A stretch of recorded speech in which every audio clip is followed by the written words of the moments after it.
Tontolon'ny fitaterana indray kosa anao etsika fanairana ireo mpamily fiarakaretsaka amin'ny asabotsy ho avy izao indrindra ho an'ny eto an-drenivohitra no voakasika ity etsika fanairana ity raha ny fanazavany ireo mpamily dia noho ny antsojay ataon'ireo polisy munisipaly no nanosika azy ireo anao izao etsika fanairana izao fanampanazavana.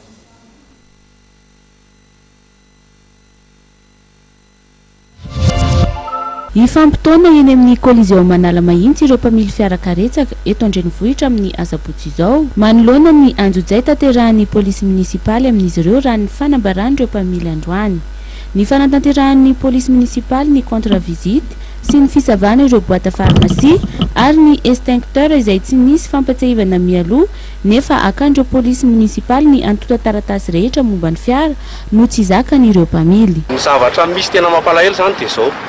manao manakana taxi eny izy, taxi be dia be sakanany tsy maintsy mahita motif anaovana ny taxi foana izy ndresabolona zany dia tsy tenenina minimum 15 000 ariary 20 000 ariary tsy maintsy alainy eo. Boîte pharmacie zany tokony ampianarina ny taxi ville na ny sofera taxi be momba secourisme momba ny boîte pharmacie io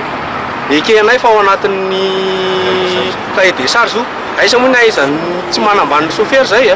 aisa moa ny aizana resaka momba ny secourisme avy zany dia zavatra mampalahelo zavatra kely tsisy dikany foana no ikritikena taxi ville nefa mba miezaka ny anatsara ny asany. Mangataka ny tsy anatanterahany polisy munisipaly ny fisahanana ny fifamoivoizana na ny fendreketana ny police de la route ireo mpamily. Allo re tompoko hiverina any anaty tsena polisy munisipaly na fa tsy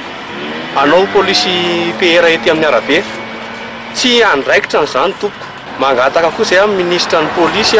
sy ny SG gendarmerie nationale vao hitsakitsaka ny asanareo tompoko. Nanambara ireo mpamily fiarakaretsaka fa efa tsy maraka intsony amin'ny fidiram-bolan'izy ireo ny vola mivoaka amin'ny fikojakojana ny fiara ny fandoavana ny vola any amin'ireo sazy omendreo polisy munisipaly.